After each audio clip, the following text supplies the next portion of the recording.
Welcome to Creating Yourself podcast. I'm your host, Paige. This is an inspirational podcast where guests come on and share their real life stories.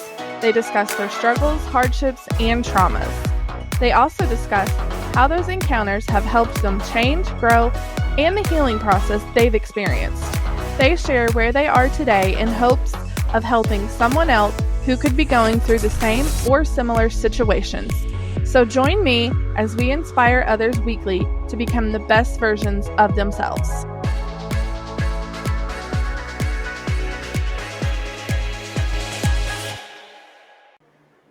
Hey y'all, welcome into another episode of Creating Yourself podcast with me, your host Paige. Today I'm excited to have on Elaine. She is a speaker and author, a part-time comedian, and a fellow podcast host. Hey Elaine, how are you? Hi, good to see you, and thank you so much for having me on. Yeah, I'm excited to hear your story. I had posted in a group on Facebook, and you sent me a message, and it immediately caught my attention. So I was like, I have to get her on. So I'm super excited to hear your story today. Well, thank you for that. It's a little convoluted, and there's a lot to it because I've been here for a hot minute. Um, when when I was a little kid, we didn't have a word for it back then, but I had suicidal ideation even as a child. Mm-hmm. It was like an option on the table, whether I burnt my toast or something terrible happened. It was always an option for I can do this, or I can just end it. And it wasn't something in my day. I'm 68 years old. So when I was a kid in the 60s, you didn't talk about that. Mm-hmm. There's so many things you didn't talk about, some we still don't. But it was a problem for me, but I didn't tell anybody. So when I was 16, one of my closest friends, Andrea, took her life. And it was probably a combination of the ideation that I'd had my whole life and this happening so quickly that I just didn't deal with it very well at all. I kind of just went numb. I learned that she was dead at the Alice Cooper concert, and it was a horrific concert considering what had happened.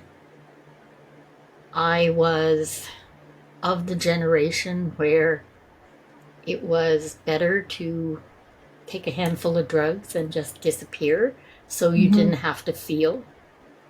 I even learned to drink, although I never liked the taste of booze. But it was a great way to find yourself oblivious. And I spent the next 4 years basically hanging around the cemetery, totally wasted, trying to figure out what I missed. How did we not see this coming? What the hell happened? Why didn't we talk to her? Just all these questions. Yeah. Not allowing myself to feel made it even more awkward. My parents weren't quite sure what the hell to do with me because I was just not at all myself. So they took me home to Scotland for 6 weeks. That just meant I had a whole new group of friends that I could drink and party with, and new people that I could not feel with. So it didn't really solve anything. It didn't really change anything. Now, life goes on. When you're a teenager, life goes on. It happens whether you want it to or not. Mm-hmm. And 4 years later, I found myself already married. I had a little girl. Just the year before, I had another daughter who died the day she was born. And it was now 1976, and I was almost 7 months pregnant. We get a phone call at, about 1:30 in the morning from someone we knew who'd been picked up for drinking and driving. My husband, I was already married at that point. I was married when I was 17 years old, which is ridiculous. I didn't want my husband to worry about this because he had to work in the morning. It was a Saturday morning coming up. So I quickly dressed in the dark, threw on some clogs, which is important later, and a giant fur coat because it was about 30 below. And we went by Fahrenheit back then, so it was mighty cold. Mm-hmm. We had this beautiful Mustang that I just loved. But the Mustang had a problem, and when I got to the police station, the lights kind of kept going out. And one of the police at the station were just a friend of my grandmother's grandson. And so I went to Jimmy and said, like, there's something wrong with the car. And he came out and took a look, and he said, look, you're going to have to drive home with no lights, so go straight home. Mm-hmm. It's like, okay, well, that's hard to do when you're 6.5 months pregnant. Because if I drive for 10 miles, it means I have to go to a bathroom. So driving down the highway, I stopped at a restaurant to go into the bathroom. I go in, and as I'm in this little bathroom, I realize this fur coat is not going to let me into the stall. So I go to take it off, and I look in the mirror and realize my shirt's on inside out. Mm-hmm. And I thought, oh, well, that was stupid. I dressed in the dark, but it's all right. I'm wearing clean underwear. Everything's good. 45 minutes later, everybody got to see my underwear. We drove up the highway just out of town. I was taking the person that was in my car home. And a policeman pulled us over because I was driving with no lights. Mm-hmm. But he pulled me over on the curve in the highway. And we couldn't get off the highway because the snowbanks were so high. There was no shoulder. As I stopped to get out of the car and yell at the person in my car for being drunk, I said, oh, that's so weird. It's right by Andrea's grave. And I got out of the car. When I talked to the policeman, I explained what happened. He made me start the car, that put on the lights, and the car died. So I told him, I was the snarky kid, you stopped it, you started. Go back to the gas station and get some booster cables, because he didn't have any. And when he came back, he told me that he didn't know how to use them. He also didn't set up any flares on the highway, because he didn't think it would take long enough. And believe me, it didn't. He was standing on the inside closest to the shoulder. He's about 6 feet tall. I'm barely 5'2". I was standing on the outside in the right-hand lane of the highway, closest to the next lane, when the car came around the curve in the highway doing 50 miles an hour. Thank God he was doing the speed limit at least. He never had a chance to see my car. It was pitch black. It was 2:30 in the morning. The policeman, who could see over the hood, dove into a snowbank and saved himself. I now know that was simply his survival instinct taking over. Yeah. But it meant I was left there between his car and my car, and the engine of my Mustang took a part of my leg. When the cars separated, I went flying up in the air and landed on my back, facing the other way. And I swear to you, Andrea put the hood up on that damn coat so my head didn't split like a melon. My shoes ended up somewhere down the highway, and it was the young man that hit my car that ran up to the nearest house to call an ambulance. Because we didn't have cell phones then. There wasn't even like a telephone booth anywhere. This was out on a dark highway. And it took the paramedics, which were just ambulance drivers at that point, about 25 minutes to get there. Oh, wow. And they say it's only because it was so cold that I didn't bleed to death. I did end up with frostbite in 2 of my toes because my shoes had gone off, and I didn't even have socks on. Like, it was just crazy. Mm-hmm. My right arm was stuck up in the air, and I could feel something on my left shoulder. I didn't know at the time it was my ankle. My left leg that had lost so much was bent and folded, like right off to the side. Oh gosh. I spent the next 5 years in and out of hospital, having plastic surgery to rebuild my leg. I lost both my kneecaps. I lost all the cartilage in both legs. I had to have major abdominal surgery, and the first thing they took was my baby. It was a very difficult 5 years, made more so because I was in a very angry place. Yeah. And I was in so much pain. I didn't know how to deal with it. It was just easier at the time for the doctors and everybody to just keep throwing pain pills at me. Yeah, You know, makes keep sense. the little, it was like some Tasmanian devil. They just keep it sedated. Try not to let it get out of Yeah. control. And I just kept going for surgeries over and over again. They do one leg, then they do the other, and I like mucking about with people because I'd see somebody in July. They go, "Oh, I was sure that cast was on your other leg." No, it was because in June they'd been working on the other leg. Boy, Mm-hmm. that went on for 5 years. Unfortunately, that spelled the end of my marriage because I couldn't deal with what had happened to me, not Yeah. because he couldn't. And, once again, life goes on. I tried to make the best of what I had and don't know how I managed, but I managed to meet someone else and I got remarried. Never thought that would happen, but I did. And then we found we were having a baby in 1982 and I was on bed rest. I had been hit so hard by the cars. Everything inside was kind of tilted in the wrong ways. And everything was very difficult. Mm-hmm. So when my son was born, I'd been in the hospital on and off since I was 3 months pregnant. And when I had him, I talked to the gynecologist and said, I'm so not happy. I don't know why this has happened. I'd put on weight and I was really not happy with myself. Yeah. And I now know, when you look for confirmation, you really believe something and you look out in the world and look for confirmation. Yeah. Doesn't matter whether it's good or bad, Mm-hmm. you'll find it. Yeah.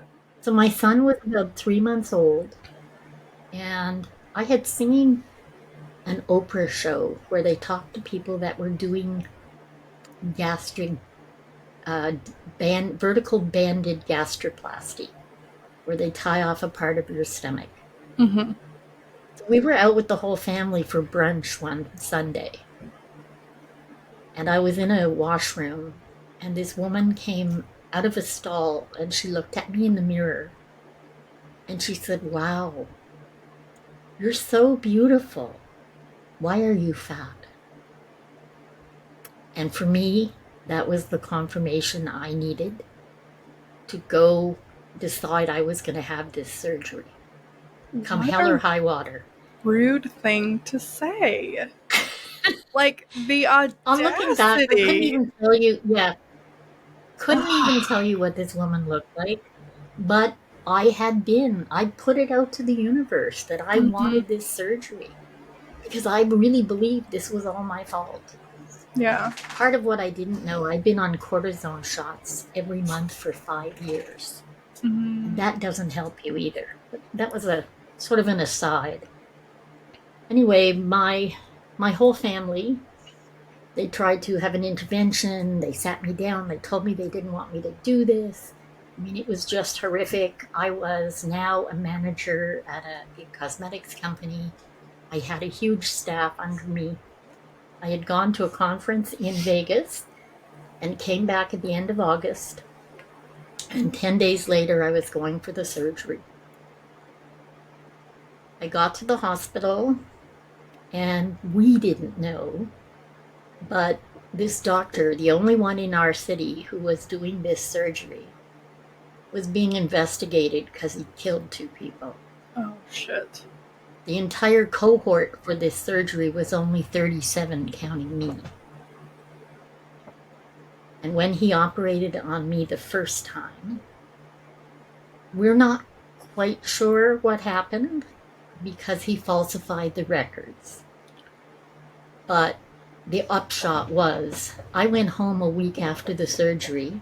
I was feeding through a tube in my side, which I knew I was going to have that for 3 weeks. Yeah.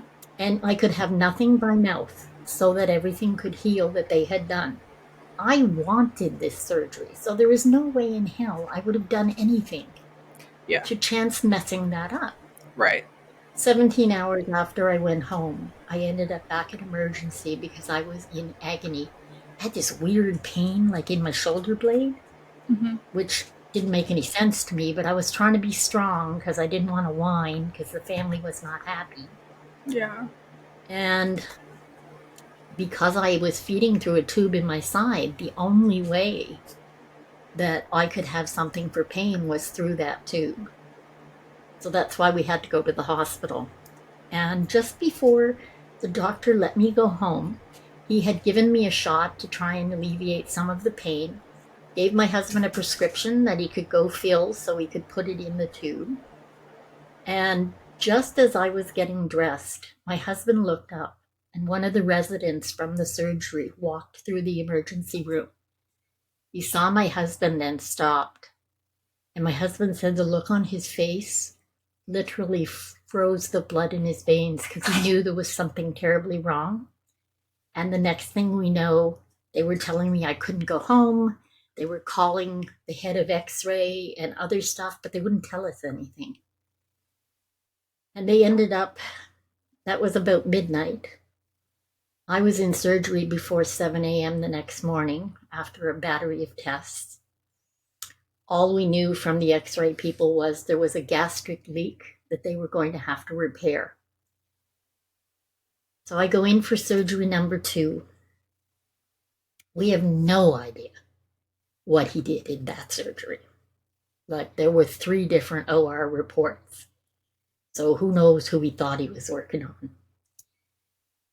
But 2 days after I came out of that surgery, I developed an abscess on my left lung, and they had to put in a chest tube. Then I developed peritonitis, and I was going septic. And they couldn't figure out what else to do. So on September the 28th, which was my daughter's birthday, they took me back into surgery against my will. I had refused to sign. I was done. But my husband and my father signed so that I could have this supposedly life-saving surgery. The doctor was intent on covering his tracks. He was not intent on fixing me. And when they got me into surgery, we don't know which happened first, but my heart stopped. And he started taking everything apart. So within 3 weeks of having my stomach stapled, I no longer had my stomach stapled. We didn't find that out for 12 years. Wow. But they got my heart restarted, which I guess annoyed him a lot. And he decided he would have to do some kind of repair. But I guess for whatever reason, I stopped breathing. And we know all of this because I was so badly bruised and had damaged ribs when I came to in ICU later. But they got me breathing again. And he called in a surgeon, a thoracic surgeon who usually deals with chest stuff. And he had him slit my throat and divert my esophagus out my neck because he believed that was the only way nothing could get to the stomach to allow it to heal. They had opened me up and closed me and opened me and closed me so many times. They could not sew me together. They had to use packing, and I spent 11 days in ICU, being constantly packed and repacked. When I came to in ICU, I was attached to more machines than they had possibly were able to hook up on the walls. So they had to have 3 machines on gravity. And I now had this hole in my neck where the saliva was dripping onto my chest. Sorry to get yucky, Oh no, but you're saliva is good. like that. It's like battery acid. And if saliva just keeps dripping on your skin, it literally eats your skin. So 2.5 weeks later, I'm now in a ward. I'm still running a fever. It's now been almost 6 weeks. I am still running a fever. They are giving me blood transfusions almost every day. I managed to get some blood transfusions from American prisoners, which is Wow. how I ended up with hepatitis B. Oh my Yeah, God. that was just one of the bonus items that I got from this guy. Anyway, two of the nurses on the ward felt so bad for me because we're now talking 6 weeks, nothing by mouth. My neck is gurgling constantly. I'm feeding through a tube in my side. I don't think the cafeteria really understood what that meant because you shouldn't send somebody a strawberry milkshake made with real strawberries when I'm there's a sorry to little laugh, thing but in oh there. my God. It's okay. I had that tube replaced in 1 week like 5 times. And finally, the nurse put a big note to the cafeteria, stop sending strawberry. Because if that's all you're going to live on, you kind of want to have some, right? Yeah. Anyway, the nurses realized that my lips were cracked, my mouth was dry and cracked inside, and they have these glycerin things, they're swabs they put in your Yeah. mouth, Yeah. but they're not great. No. Anything that went into my mouth came out my neck. Here's where it gets a little gross. One of the nurses felt so bad for me. After the visitors left for the night, she came into my room with one of the other nurses, and they had a great big pile of towels. And she said, okay, I'm going to put these around your neck. It's like, what? Why? She said, just, we have a surprise for you. And they wrapped my neck in these towels and brought me an orange popsicle. It was the greatest thing since sliced bread. I Like, bet. oh my God, this is so good. Yeah. They would only give me half. But the next morning, all these towels would be outside the door of my room. And it got to the point where every night I wanted a popsicle. I So don't the blame you. towels were covered in blue and purple and Orange orange. and red, all the We colors. always wondered what the cleaners thought. The people that did the laundry must wonder what the hell is going on in Right. there. But 2 weeks in, 2.5 weeks in, one of the nurses says, I have a really good idea because my skin on my chest was so badly blistered. She said, I'm going to call in what we call a stoma therapist. They're the people that deal with colostomies for people who lose part of their bowels. Like, okay, I don't know what that has to do with me, but okay. She said, we're going to see if she can figure out how you can wear the stoma on your neck so that we can keep the saliva off your skin. And it meant I could have more popsicles. We just had to empty the bag. Yeah.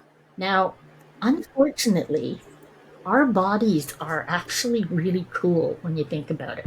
Yeah, they are. Damn thing betrayed me. Yeah, but not, it wasn't a good way this way because the doctor caught on. Of course I they did. had tubes coming out of me in all kinds of places. I had little things that looked like hand grenades. They were drains. They were called Jackson Pratt drains. I had like 4 of them hanging off me. And on my right side, there was a big tube that went to a bag.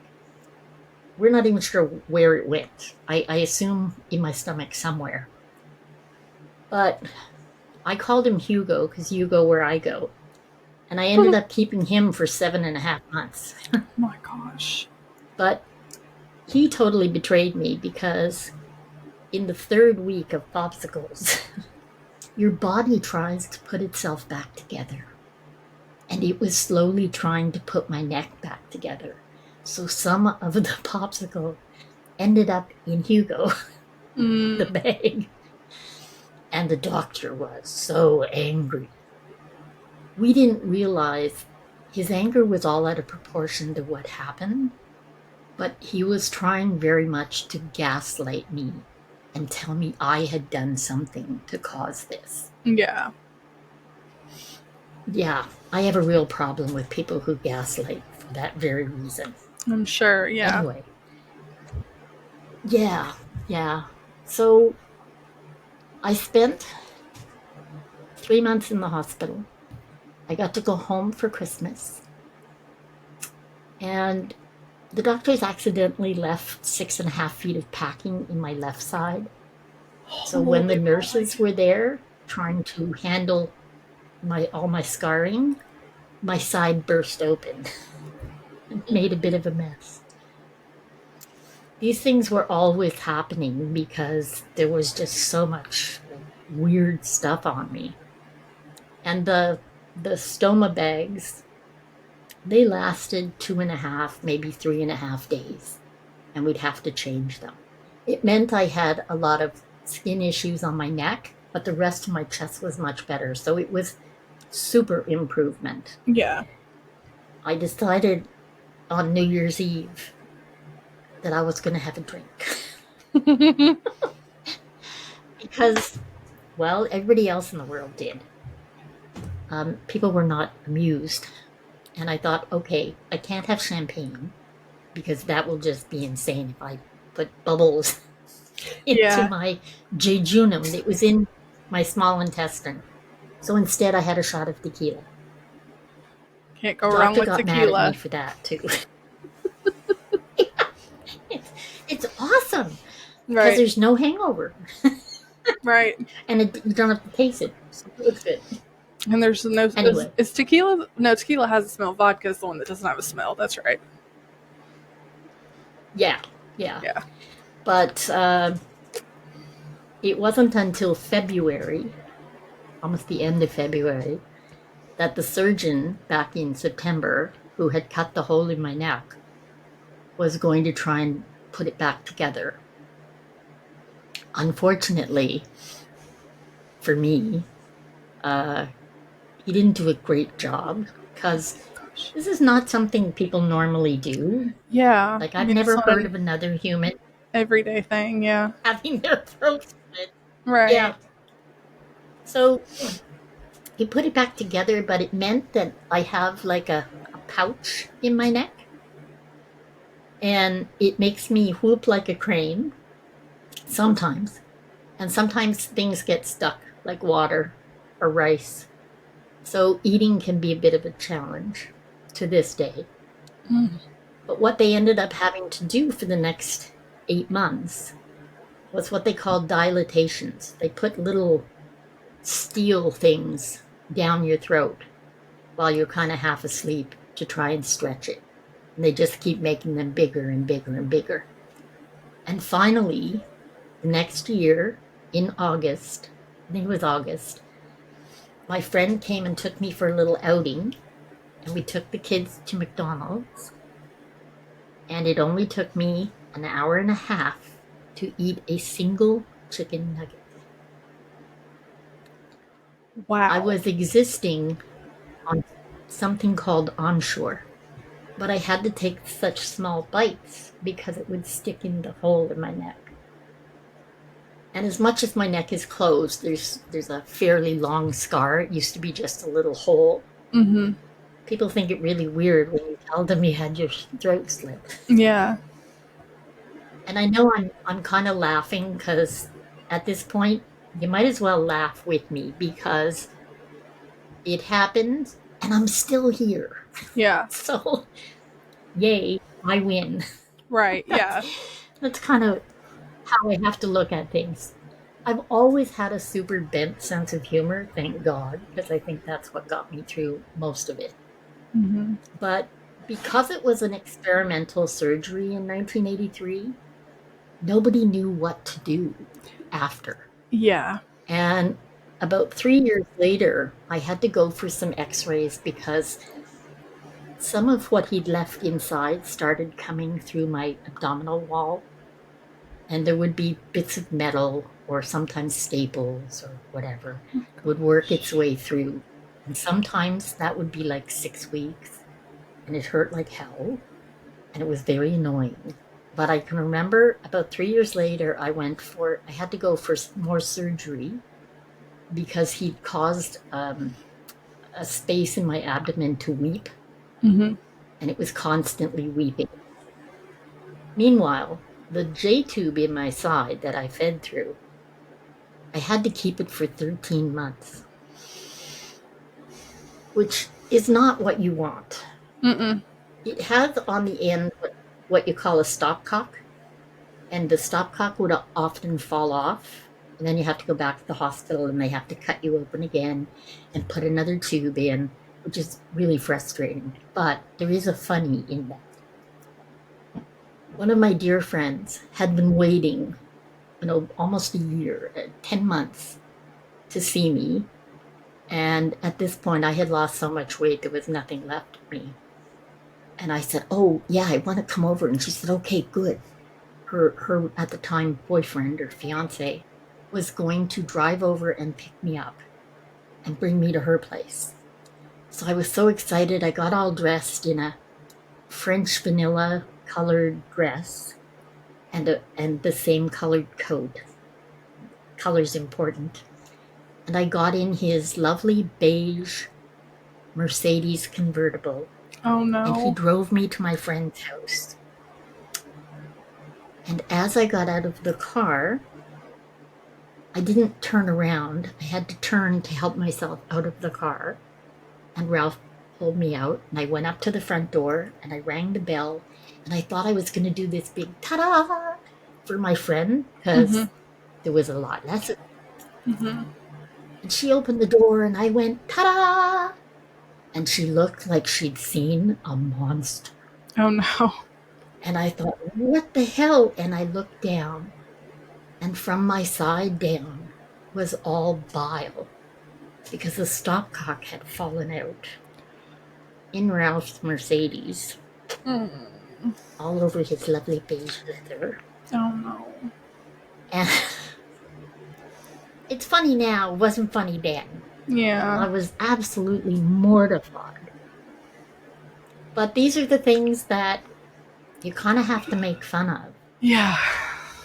And after the year was up, at the end of the 13 months, the only reason that I got it taken out was because the head of emergency, he said, "I can't just keep cutting you open. This is horrible. Like, Yeah. all along your side, there's so much scar tissue. This is crazy. You're gonna have to live onshore until we can get you to eat. But we can't keep feeding you through your side." And so they took it out. And I did. I lived onshore, which is like Boost. It's a protein drink for sick people, I guess. Yeah. Yeah. I lived on that for 10 years. And wow. The unfortunate part of this is that the ramifications of this are still felt now. And every year it's like, surprise! Guess what I get for Christmas this year? One year it was diabetes. One year it was the Hep C. Just this year I got chronic pancreatitis. And in 2015, I think, I got cirrhosis. I'm not even a drinker, for God's sake. It was that shot of tequila. That's all. Yeah, that one shot just did it. Just one shot over the line, right? The whole reason that I tell this story is kind of tying in with what's happening right now with all these glutides, the Ozempic and the Mounjaro and all of this. Yeah. I want to warn people because when they were doing bariatric surgery, they had no idea of the things that would go wrong later in life. Right. I fell getting out of the car, okay, in 2001. I only fell like 18 inches. My right arm shattered in like 60 pieces. I'm bionic. I have a titanium rod in my arm. Mm-hmm. I had to have a prosthetic thing built for 5 months before they could put it all together. And that's because I have osteoporosis. Because when they cut your stomach open like that, you end up with malabsorption. You end up with malnutrition, no matter what the hell size you are. Yeah. And they can't fix that. That makes sense. Yeah. And now that these drugs are there are less bariatric surgeries, but they don't know what's going to happen 10 years from now because they don't have the information. And it scares the hell out of me that these could be worse than the bariatric surgery, which is, I think it's terrifying and really unfortunate. But I have to say, I feel totally responsible for what happened because I was so shallow and so invested in how I looked. Yeah. And I think it's a horrible lesson to learn in the way I learned it. And I have to say, in all that time, I was not a nice person. Okay. I was, well, I say now I'm a functional junkie because I was on so much morphine and fentanyl and all kinds of Valium and anything you imagine they gave me because it was better than, I guess, listening to me. I'm in pain 24/7. Yeah. I have been now for 5 decades. I have learned since the 2000s. I found myself a spiritual mentor. I have learned how to meditate and do visualizations and all kinds of things. And in 2013 was the very first time I ever told anyone anything about my story because I was too ashamed that I needed that surgery, that I wouldn't tell a soul. And that, I think, is the biggest crime of all of this, that shame can basically end someone's life for so very long. But the catalyst was in 1997. My kids and I are walking through a parking lot. Guy's backing up and he's not looking. I knock on the back of his car to tell him, like, there's people walking. Yeah. He gets out and starts screaming and swearing at us. And I said, get in your car, you're an idiot, get lost. Well, he got in his car and he chased us to our car and tried to run over my kids. So I stepped in the way, like an idiot, and ended up on the hood of his car. And he backed up and tried to drive off. But the people in the parking lot wouldn't let him, which was good. Yeah. The headlines in the news were, Orleans granny is run over by road rage man. Oh, Jesus. And when the ambulance came, I'm lying on the road in the snow. And I wouldn't let the paramedics pick me up because I was so subconscious about my weight. And when I got in that ambulance, this is 1997, suddenly the lights went off. The aha moment was right then and there. And all I could think was, oh, you idiot. You're the common denominator. There has to be more to life than just crap. And that was the day that I started reading everything I could get my hands on and researching and trying to find out, like, what more is there to life. And I can happily say now that here I am at 68. I think the big changes came after I was 57. And I've done stand-up comedy in clubs. I've done all the things that my shame and my self-consciousness, what I call the insanity of vanity, wouldn't allow me to do. Thank you. Working on a TED Talk, because I think it's important. Yeah. But all of that to say, along came the pandemic. I dropped over 70 pounds. No Ozempic, no anything. Just finally coming to terms with who I am and realizing that, you know what, I'm fine just the way I am. And I got off more than 200 milligrams of painkillers by myself. I'm down to one single 15 milligram long acting morphine a day. And the rest of my pain I manage with meditation and visualizations. And sometimes some screaming. But it's just on the bad days. Because it gets really cold up here, and that can be hard. Yeah, I'm sure. But I have a half new knee on the leg that's missing a big piece. By the way, my father told me years ago I should just tell people I got bit by a shark because it's a better story.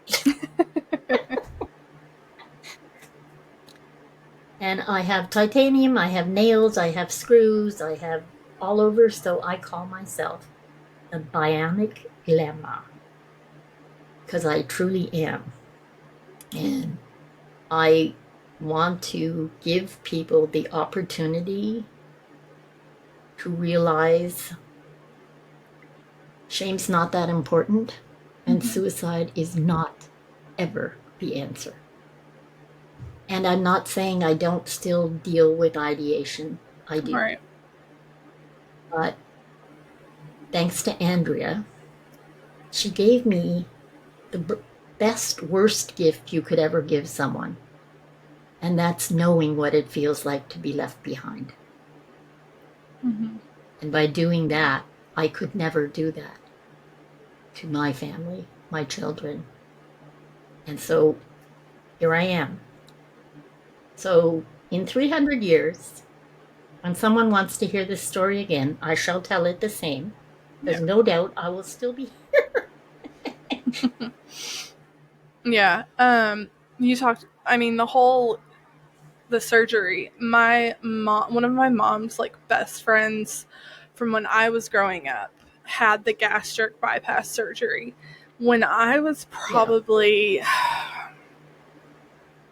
like 7, 8, if that. I don't really remember a lot about the overall like situation itself, but I remember the aftermath and her being so sick, and the incision reopening, not healing properly, and her almost dying from it. I don't know the whole situation and like what happened, but that's what I remember. I'm pretty sure it reopened, it got some sort of infection, and she got really, really sick and almost died from it. Like, it was really bad. And to this day, anytime that someone mentions, any sort of weight loss surgery, my mom is instantly just like, no, please don't, no. So I can totally relate to part of it. From mine. Yeah. What she had was different than mine. The bypass can cause other things as well.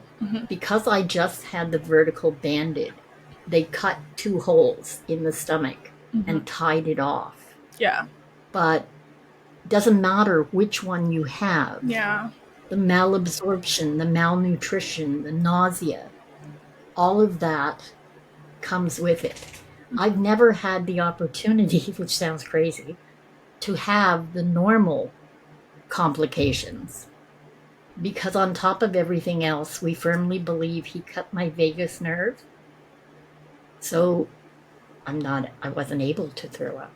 I'm not able to do a lot of things because the vagus nerve was cut. My stomach takes days and days and days and days to empty. Wow. And I cannot process fried food. I can't process an awful lot of things. Kale is a killer. Yeah, if you ever want to cause me pain, sneak some kale into a salad. It's horrific. Oh gosh. But as I get older, because your body breaks down a little as you get older, Mm-hmm. there are more and more things that I cannot have. Mm-hmm. And it's frustrating. I have not had a glass of wine since 1983 Oh, because the pain is just not worth it. yeah. And not that it was ever a big, big deal, Right. but having a glass of champagne when my children graduated or when my daughter was married or any of those things, I Yeah. could never do. Yeah. It's just frustrating. Yeah. It's just the like simpleness of just wanting to have it when you can, but you can't. Yeah. Yeah. That's Yeah. It's like, there's certain things I don't like, but don't tell me, if you tell me I can't have it, I'm going to want it. you want it, yeah. Unless it's peas. I don't like peas. Yeah. See, that's one of the vegetables that I will eat. I'm so picky about Ooh. vegetables, and that's one of the ones that for some reason it stuck as a kid, and I'll eat it. It's weird. Oh, wow. I've always been odd about vegetables. Even as a child, I would eat broccoli, Brussels sprouts, cauliflower. Oh, none. I won't eat any of those And to this that's day. about it. Yeah. Oh, and now I eat asparagus. Yeah. But that's about it. Mm-hmm. Yeah. It's crazy. Like I see so many people nowadays with the doing the Ozempic and the Manjaro Yeah. and the shots and like all of them, and it's like everybody you see on TikTok is just like, oh, weight loss, weight loss. I lost so much weight, and when you go to the comments, it's like, well, how did you Yeah. do it? How did you do it? And it always starts Yeah. with the shots and stuff, and it's just like, Yeah. it's such a quick fix, but if you don't continue to do them from like here on out, then you're immediately going to gain the Yeah. weight back. It has to be a lifestyle Well, change. it has to be. And the other thing is this, like bariatric surgery, in those first 15 to 20 years, Mm-hmm. they didn't know what the long-term effects were. Yeah. They haven't had these things long enough to actually know what the long-term effects are. Yeah. And I'm a walking long-term effect Yeah. that, should be a cautionary tale for people. Yeah. Because trust me, it is not fun. Yeah. Right. And not to get too graphic, but when I say I'm having a shitty day, that is not a euphemism. Yeah. Yeah. I listen, I can feel Yeah. that because I had my gallbladder removed 5 years ago. And listen, Yeah. I can drink water and eat like white bread, and some days it's fine. Other days I'm in the bathroom all day long, and I'm like, I don't understand it. Sometimes I eat the same thing Yeah. and I'm fine, and other days I eat the same thing and it's like, forget it. I don't. Yeah. Please tell me I don't Yeah. understand it. That's it exactly. And I had my gallbladder out just after the accident. So in 1976. Mm-hmm. And they didn't know back then It's the what weirdest that would thing. lead to. It's the weirdest thing. I'm like, I don't Yeah. understand. Yeah. I don't get it. It's so funny. Like, Yeah. some days I can eat a bowl of cereal and it'll mess me up all day long, and other days I can eat Oh a bowl yeah. of cereal and it does not affect me. I'm like, I don't understand. I just eat whatever Yeah. anymore, and I'm like, well, we'll see what happens. Yeah, it's hard when you, like, it'd be different if I could say, oh, I can have this, or this. Yeah. But it's never, it's like, what is that commercial for Bits and Bites? Oh, every day it's a whole new ball game. It literally is. We don't know today. Mm-mm. Yeah, I had something last week and it was fine. If I have it today, Who no knows? guaranteeing that's going to be fine. Mm-hmm. Yeah. No. Not at all. It's Yeah. crazy. So, and I have another podcast that I do with one of my really good friends. And she did the Manjaro for I think 4 or 5 months to get her down to a certain weight so she could Yeah. have weight loss surgery. I want to say she had the lap band. I'm not sure. I'd have to ask her again. I forget. Yes.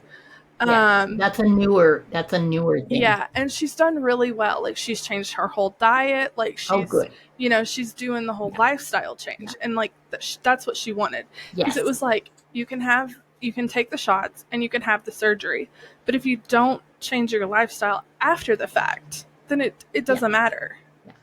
And she's lost And the fact almost. is, She's down 170 pounds since wow, that's good. almost a year That's ago. good. Almost a year ago. She's coming up on a year, Yeah, and it's just incredible yeah. to like watch her and see her journey. It's like I love seeing her go through it Oh, because it's yeah, been yeah. amazing, like just to watch She her. will. Oh, yeah. She will always have to be careful about getting enough vitamins and Mhm. making sure there isn't malabsorption just because it's part of how it works. Mhm. I've become very familiar with the GERD units in LA and different places because they're now the research is coming back from, you know, back in my day, Mhm. and they had to stop doing the one I had because it caused the most problems because it would come apart, or because it was tied in one place, people could actually break that, or the staple line would break, or in my case, we know the initial thing they did was hold it's something called a trocar, and it's supposed to cut two holes on either side of the stomach. Mhm. Whoever held it so one side was an oval and one was a circle. So when they put it together, it left a big gap. And you can't leave a gap inside. Mm-mm. I know that, and I'm not a surgeon. Right. That like Yeah, mathematically doesn't make sense. no, it really doesn't. And we do have things inside our body. There's something called omentum that is, it's kind of like the glue of the body, and you can wrap it around. If you're doing surgery, they will often use it as a wrap to to make something more sturdy when they're Mhm. putting things back together.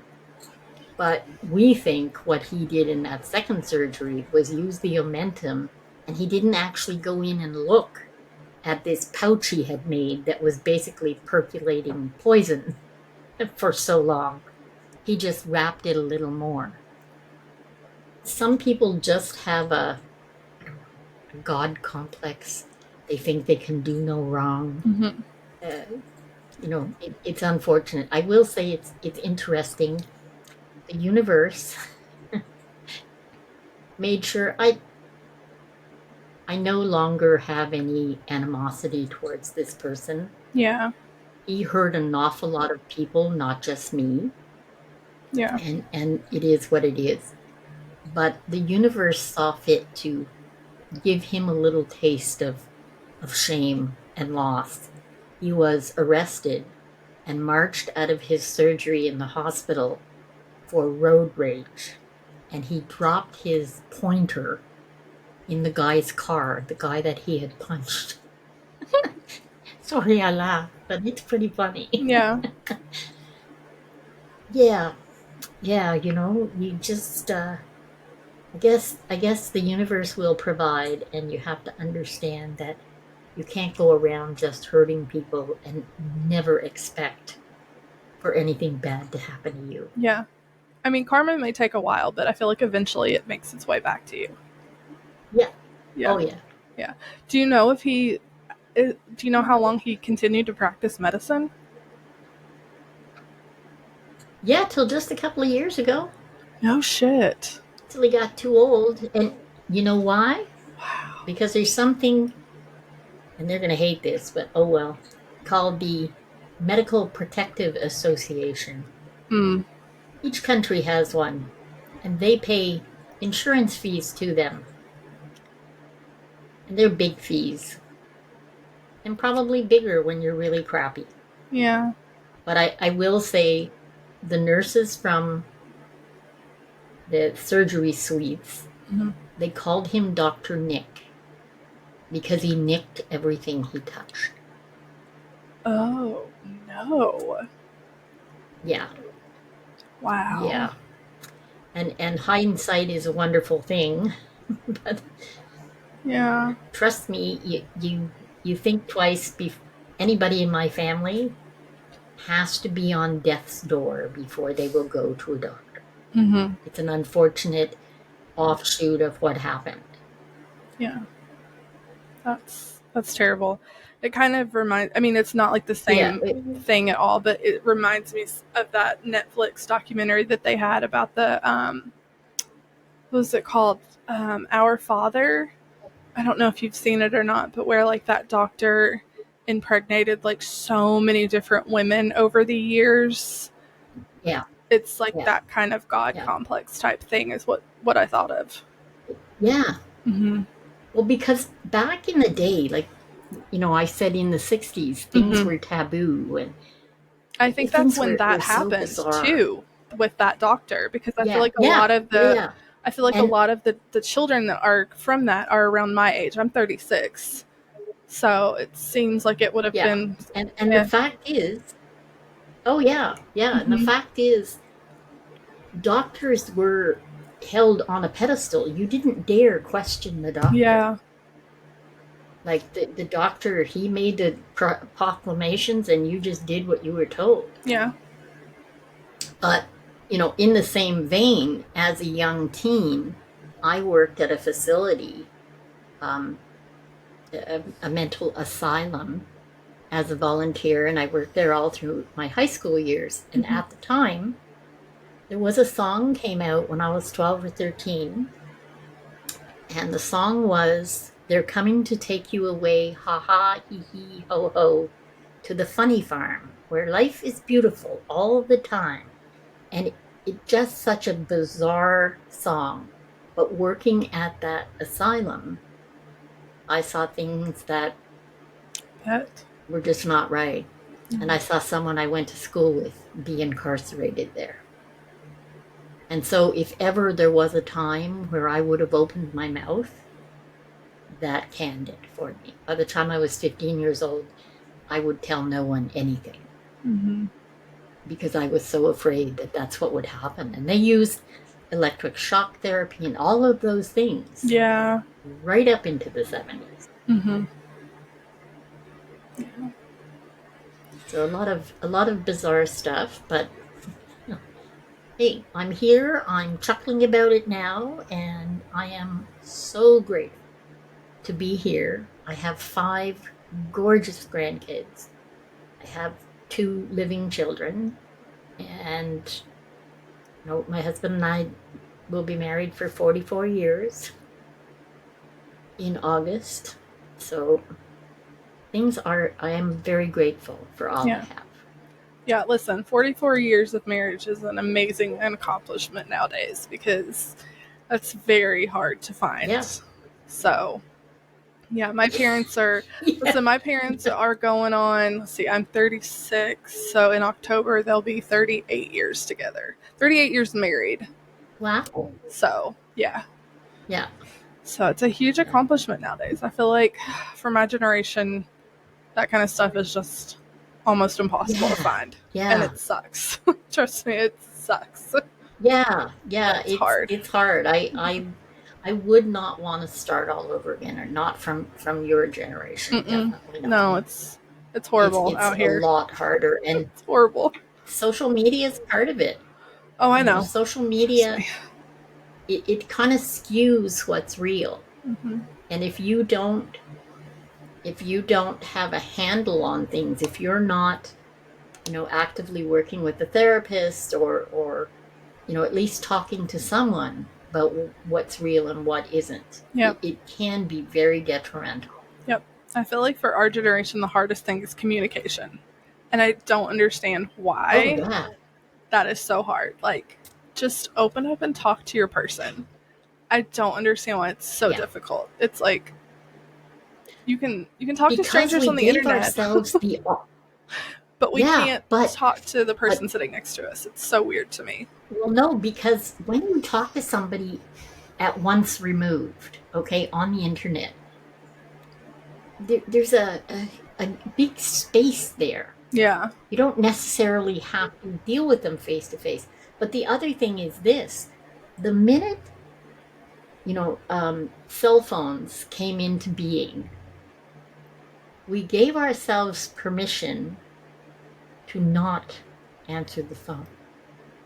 Mm-hmm. We gave ourselves permission to only text.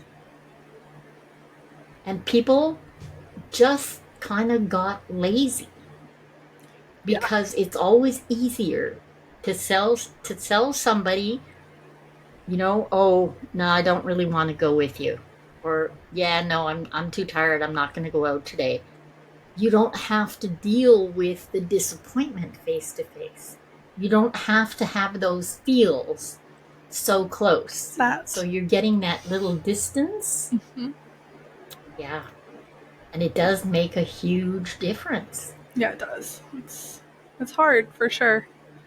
Just wish more people understood that. Well, yeah, because it's always fascinating to me. I've never looked at someone and talked to them by how old they are. Like,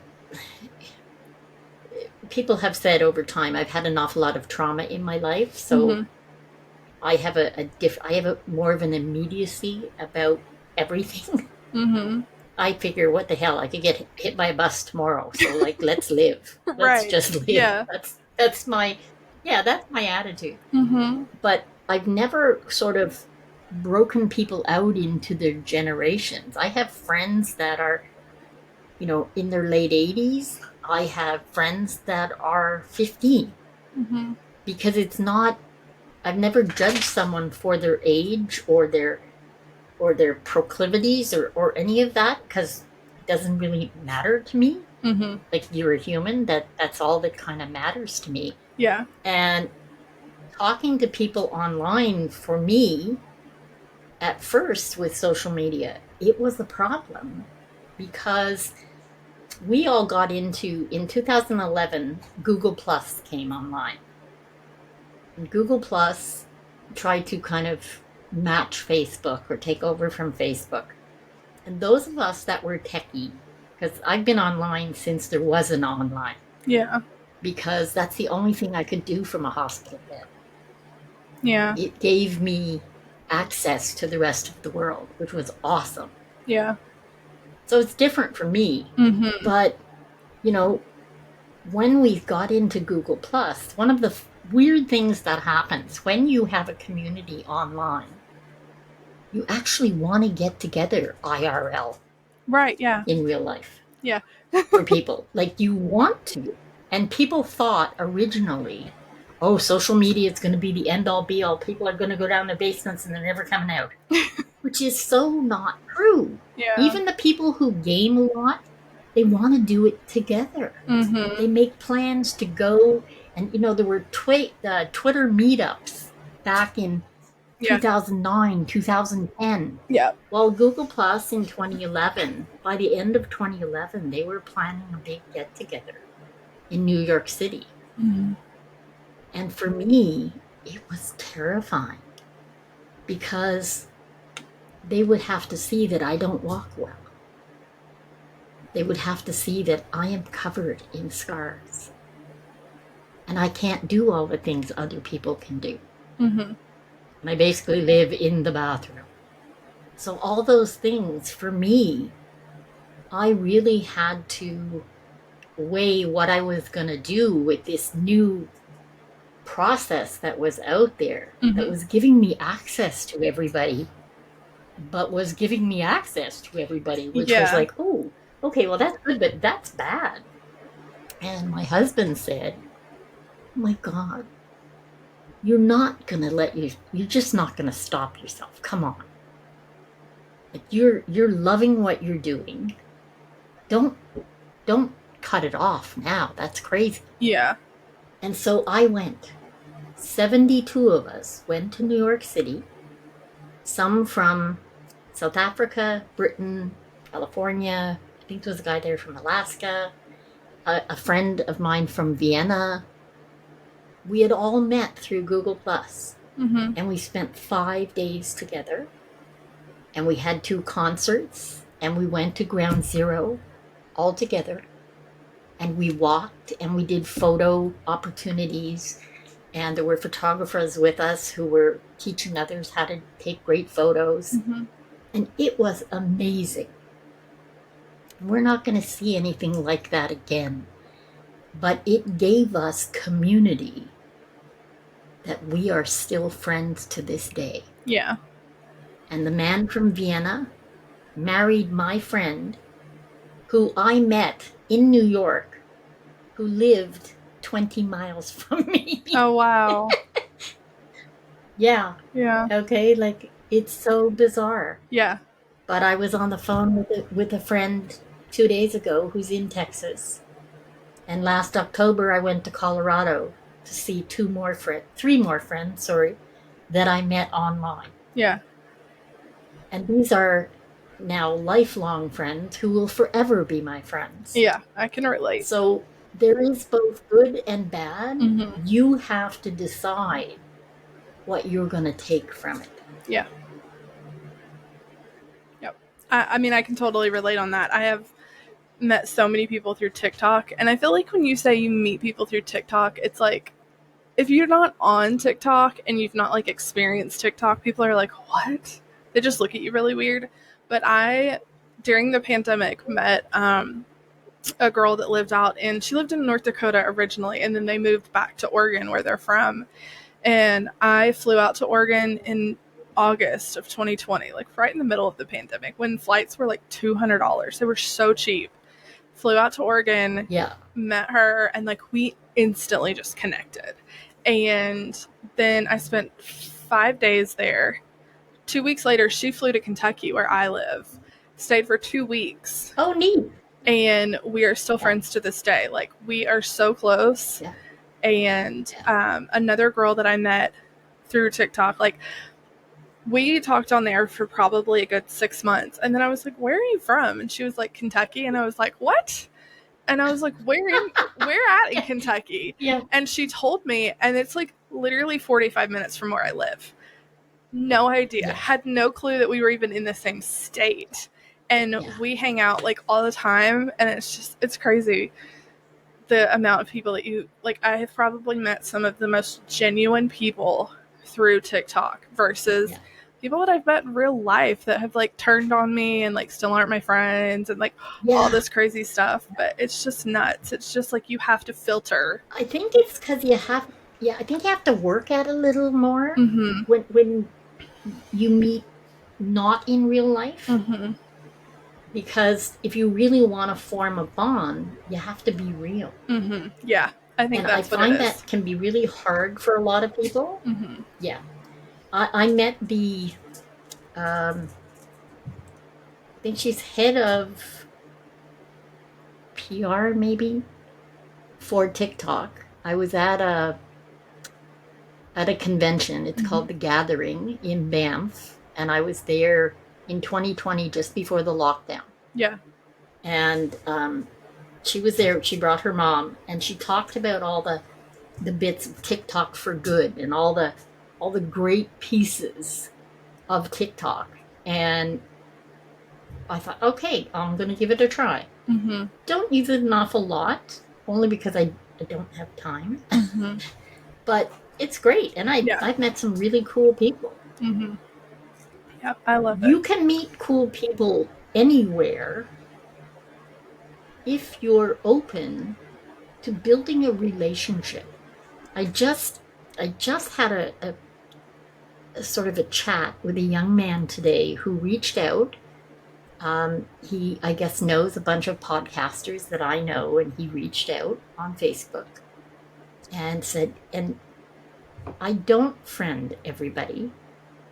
I can't. Yeah, I don't either. Okay, and I believe it's important to build a relationship. If I'm going to take the time, I'm going to give you access to my family and my dogs and whatever, then I'm going to build a relationship with you. And as soon as he said hello, he was very polite, and he said hello, and then he gave me this big sales pitch. Because he sells something to do with podcasts, and I won't make it worse for him. And so I wrote him a note and said, I'm really disappointed and actually saddened.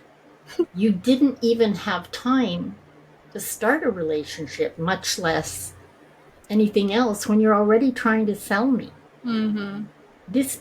It didn't say, sales me. It says friend me. It's different if you're on LinkedIn and people want to do business. I get that. Yeah.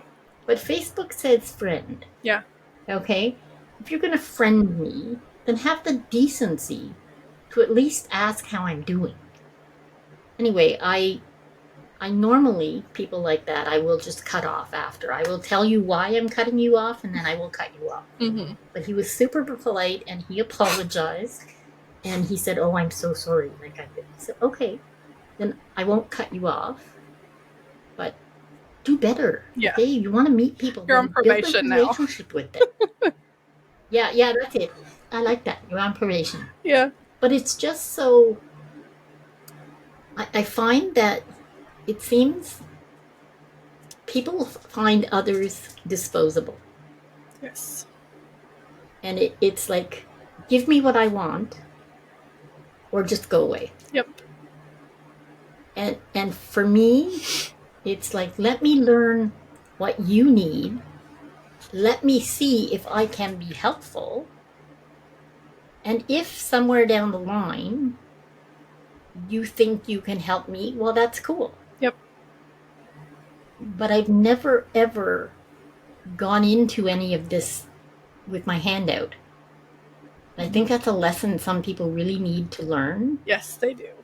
I agree. I have my thing with my podcast is I stay in contact with quite a few people that I've had on because, they tell me their personal life stories. And I'm like, in some way, shape, or form, I've connected to a lot of my guests, or I'm a domestic abuse survivor. So I've had guests on from that have been through the same situation. And so I've connected with them in that way. Or, I had a girl on who told her story of addiction and recovery. And I have a friend that I've been friends with on and off for 16 years now. And he's currently in jail due to his situation with all of that. And she completely changed my whole outlook on addiction and drugs and recovery because of the way that she told her story. And I still talk to her every now and then. So it's like people tell me their entire life stories. So I connect with them in a way that a lot of podcasters don't connect to their guests. So I stay in contact with some of not every single person I've ever had on, but ones that I've connected with like that. I mean, she completely changed my whole outlook. I've always been drugs are a choice. It's not a disease. You chose to do it. And I've always been like that. And I'm not scared to say that because that's just how I was raised to believe. She completely changed my outlook on it. I was like, something she said just clicked and it shifted my entire outlook in the way she explained her story. And I was like, oh shit. And I was like, I'd been holding on to so much hate and resentment towards my friend that had done me wrong and the way that he had handled things between us and the reason that he was in jail, he's in prison technically. And I was like, I had went no contact for almost 3 years with him. And I was like, I have to let go of all of this for me, not for him, for me. And I sent him $5 because I knew he'd be like, what the hell? Why is she sending me money? And I knew it would make him call me eventually. And he eventually called and he was like, why did you send me money? And I was like, shh, listen, I have to tell you something. You're going to listen and I'm going to talk. And I just let him have it. And I was like, this is what you've done to me. This is how I feel. I mean, it was like almost the whole 15-minute call of telling him, all my thoughts, feelings, and everything. And I was like, you can either accept it or you don't have to, but this is what it is. And we can either move forward or we don't. And we've been building back a really great friendship ever since. And I would have never done that had it not been for her and her story. So it's things like that just like you connect with these people that you never would have had it not been for social media. And it changes your whole life. And Yeah. And like you, my podcast is a very serious subject Mm-hmm. most of the time. I'm a goof, so as people have seen, Yeah. I will try and make funny out of whatever Yeah. because it's a coping mechanism Right. Same. to deal with pain and whatever. Yep. And it's a good one. Laughter really is the best medicine. Mm-hmm. But understanding other people and what they've had to go through Yep. really can be the best education you can ever have. And like Absolutely. you, I do keep in contact. I've had guests back because they just have so much to offer. Mm-hmm. And there's some I got to meet with some of my guests Mm-hmm. when I went to Florida. And if I go somewhere, I'll make a point of, anybody in the city, I would love to connect Yeah. because I think it's really important Yeah. to sort of keep those things going because every relationship to me is a gift. Yeah. And in that gift, you can choose to partake and bring yourself completely to the table. Mm-hmm. And it took me so, so long to understand that vulnerability is not an Achilles heel. It is your greatest superpower. Mm-hmm. And you can really change not so much the world, but change how you see the world. Oh my gosh, yes. Because like I keep saying, I was not a nice person. Being in pain all the time makes you mean I'm sure, yeah. and crabby. Mm-hmm. Yeah. I have a friend who's kind of a scientist, and he said it actually changes you completely, I'm sure, yeah. which is good to know, but I'm not going to let myself off the hook for that. But I will say, my husband thinks it's hilarious. Since I started this journey, Mm-hmm. being on social media and 2011 with Google Plus and everything, and telling my story, I say all the time, "Oh my God, they're just so nice." He goes, "Yeah, how come everybody's so nice now?" Because I am looking at them through unfettered eyes. Yes. It just completely changes, I think my and the world empathy is a and my much better place. sympathy has opened a lot more than what it used to be. Yeah, Mm-hmm. Yeah. And yeah. another thing that I've recently had to deal with that really tested me. One of my lifelong family friends that I've known since before I was born, honestly. My other podcast is called Zero Fucks Given that I co-host. And she hates the word fuck being in it. Can't stand it. She's very Christian, Oh, the whole thing. And I'm like, it's just a word. yeah. It's a word. You've known me my whole life. You know what I stand for. You know what I've been through. You know who I am. She's like, I just think it's gross. And I think it makes people look down on you. And I think it makes people look at you as like undignified and all these things. And I was like, okay, but you do realize I have a whole other podcast where I do this. And she was like, well, I don't listen to either of your podcasts. And I was like, okay, cool. And the statement that really shifted my whole energy, and I deleted her from Facebook. I mean, I've known this woman since the day I came into this world. And I was like, I'm just not having this energy. I deleted her from Facebook and everything. No. Was, you think you're the only one who's been through something difficult. Oh. My whole podcast is dedicated for people to come on and share Other people. their traumas and struggles and hardships. But I think I'm the only one who's been through a tough time in life. Okay. Done. Here's I'm the thing. done. I'm just done. Yeah. Mm-hmm. I was like, I can't. I feel sorry for her. Yeah. I was like, I don't know what you're going through. I don't know what you're dealing with, but I'm not having this energy anymore. It doesn't matter. I don't care. Yeah. It doesn't matter. But the one thing that we should not be doing is judging others And something I've said for the longest time, because I used to be that person that before anybody could say that to me, I'd say it myself. Yeah, I had this happen, but oh, there's so many people that are worse off. It became a litany, and it didn't mean anything. Yeah. It was just to stop other people from saying it to me. Right. And that wasn't right either. Yeah. But I came to understand that if in your life the worst thing that's ever happened to you is stubbing your toe, that can be the worst pain in the world for you. Yeah.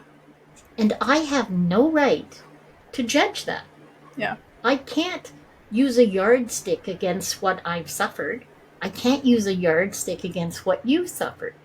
For that person who's never known anything worse, that to them is the worst thing in the world. And God bless them. I mean, that's congratulations. That's wonderful. that you only had that one thing. Well, God bless you. But I find the more we have to live through, the more likely we are to have empathy for others. Yeah. That are walking their journey, whatever that might be. Yep. Yeah, it was at that moment that I was just like, okay, you win, because I'm not going to argue after this. Well, no. And there are people that, for whatever reason, you know what? You just don't need to be in my life. Yeah. It sucks. If what I do or what I say or how I look annoys you, well, then you know what? Don't look. Just see ya. Yeah. At that moment, I was just like, all right, you win. You win. I give up. I'm not getting anywhere. Have a lovely life. See ya. Yeah. I'm not getting anywhere with this. No. It's unfortunate. And the funny thing is, if you look up the research, you will find that incredibly intelligent people will often use cuss words. I told her to make a point. I told her that, and she said, well, I guess I'm just stupid then. So I was like, okay. Oh. Yep. So there was no winning. Yeah. There was no winning. That's very black. Yeah. It's very black and white. Yep. There was no winning with that one. So I was like, I give up. I'm done. No. So, oh goodness. Well, listen. That's it. Wash your hands. Fly the white flag. Yep. Yeah. I just. Alrighty. Okay, bye. Yeah. Listen, Elaine, I have loved having you on. I think your story's amazing.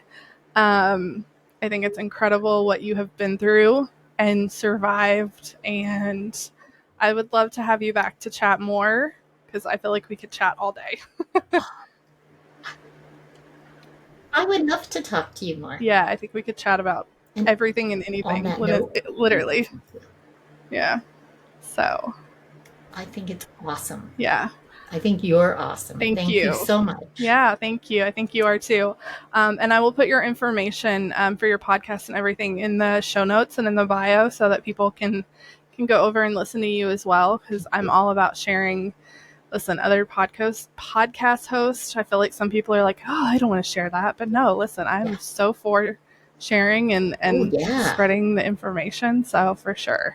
Absolutely. That's how we get things out there, is sharing with each other. I feel like people miss the mark on, like, the way to market podcast is like word of mouth. Like, you have to talk about them or they just don't get heard.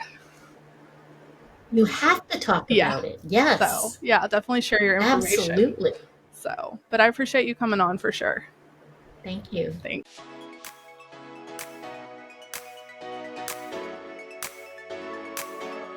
Thank you all so much for tuning in to this week's episode. Make sure you hit the follow button on whatever listening platform you are using, and head over to my social media pages and give me a follow there as well.